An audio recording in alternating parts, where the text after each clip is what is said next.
Depend करता है आप कौन हैं। मेरा ख्याल है बहुत से लोग, उनके अपने इंटरेस्ट्स हैं, उनके अपने ऑब्जेक्टिव्स हैं। इन अ वे हम सब शायद ये जो लेटर 6 जजेस ने लिखा है उसको अपने कैथारसिस के लिए इस्तेमाल कर रहे हैं, क्योंकि ये कहना मेरा नहीं ख्याल गलत होगा कि इस मुल्क में सब ही फील करते हैं, चाहे आप जिस भी प्रोफेशन से ताल्लुक़ रखो, जो भी पब्लिक फेसिंग प्रोफेशन है, कि इदारे जो हैं वो मुदाखलत करते हैं आपके काम में। तो उस लेटर को मेरा ख्याल है सब ने अपने कैथारसिस के लिए इस्तेमाल किया और सब चाहते हैं कि कुछ ना कुछ इसको लॉजिकल कंक्लूजन तक लेके जाया जाए।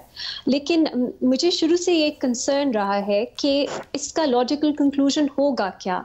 क्योंकि बहुत मुख्तलिफ डायरेक्शंस हैं जो ये प्रोसीडिंग्स ले सकती हैं।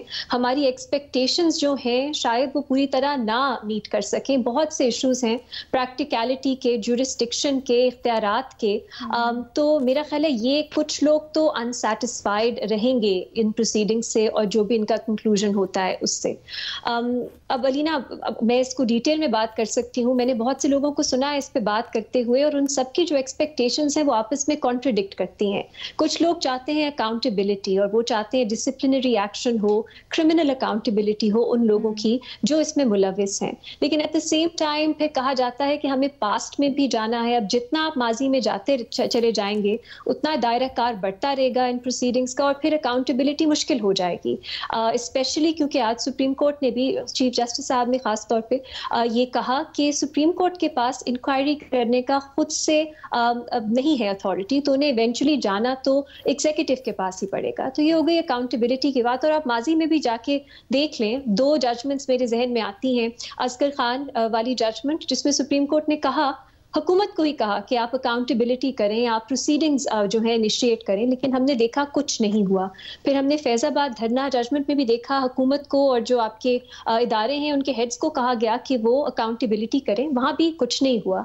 तो इस तरह की जहाँ पे डायरेक्शंस दी गई हैं वो एग्जीक्यूटिव को ही दी गई हैं, आप अकाउंटेबिलिटी करें, और हमने उनकी इम्प्लीमेंटेशन नहीं देखी। और ये वैसे केसेस हैं जो इतने पेचीदा नहीं है जितना ये मामला है, क्योंकि वहाँ पे आपके पास डॉक्यूमेंट्री एविडेंस या जो आप देख रहे थे उसकी बेसिस पे, जो एडमिटेड रिकॉर्ड था उसकी बेसिस पे ये डायरेक्शंस दी गई। यहाँ पे वो मामला नहीं है। यहाँ पे इन्वेस्टिगेशन की जो नौयत होगी वो मुख्तलिफ होगी।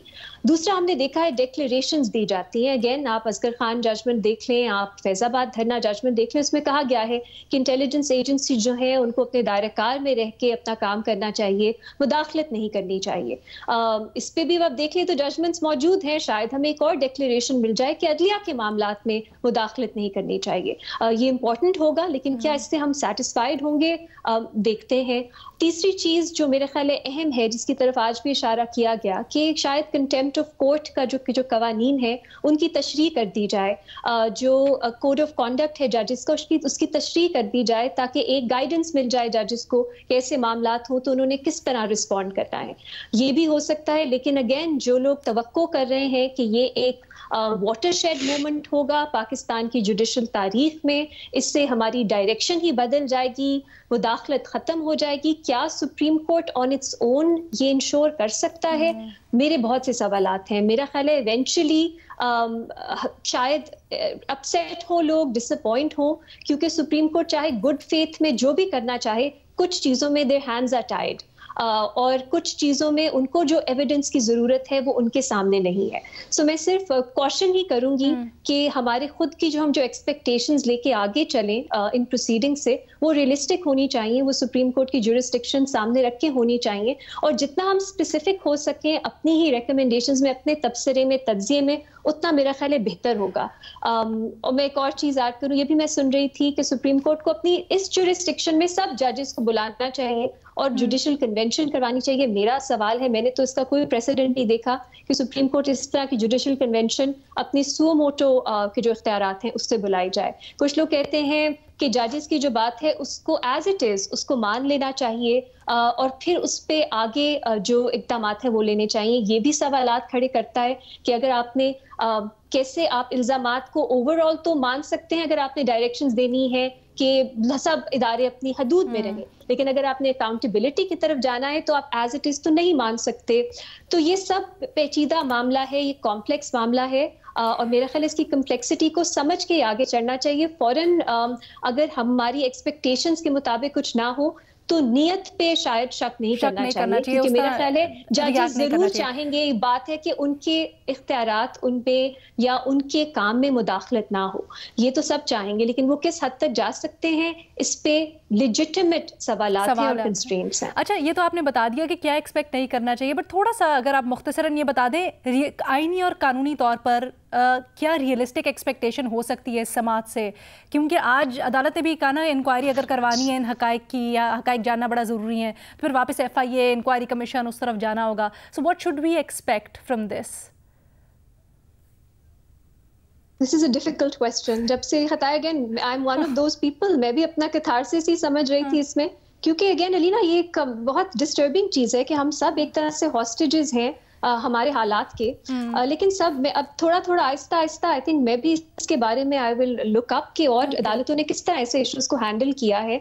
मेरा ख्याल है डिक्लेरेशन ज़रूरी है, अदलिया के मामलात में मुदाखलत के खिलाफ एक डिक्लेरेशन उसकी अहमियत होगी। दूसरा, कोड ऑफ कॉन्डक्ट की तशरीह की, चाहे वो सुप्रीम जुडिशल काउंसिल करे चाहे वो सुप्रीम कोर्ट से आए, उसकी अहमियत होगी।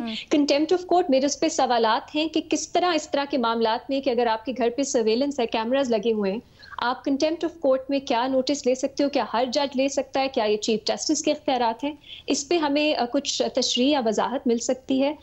फाइनली मेरे लिए अगेन ये थोड़ी एकेडमिक बात लगती है कभी कभी, मेरे लिए बहुत अहम है कि वो जो एक स्ट्रक्चरली कुछ चेंजेस की जाएं, और ये सुप्रीम कोर्ट नहीं कर सकती, इसमें पार्लियामेंट का इन्वॉल्व होना जरूरी है, चीफ जस्टिस हाई कोर्ट्स का इन्वॉल्व होना जरूरी है कि वो अपने इख्तियारात को शेयर करें, क्योंकि मुदाखलत का एक तरीका ये होता है कि आप एक जज को कंट्रोल करें और अपनी मर्जी के केसेस, अपनी मर्जी के बेंचेस, अपने मर्जी के वक्त पे सुने।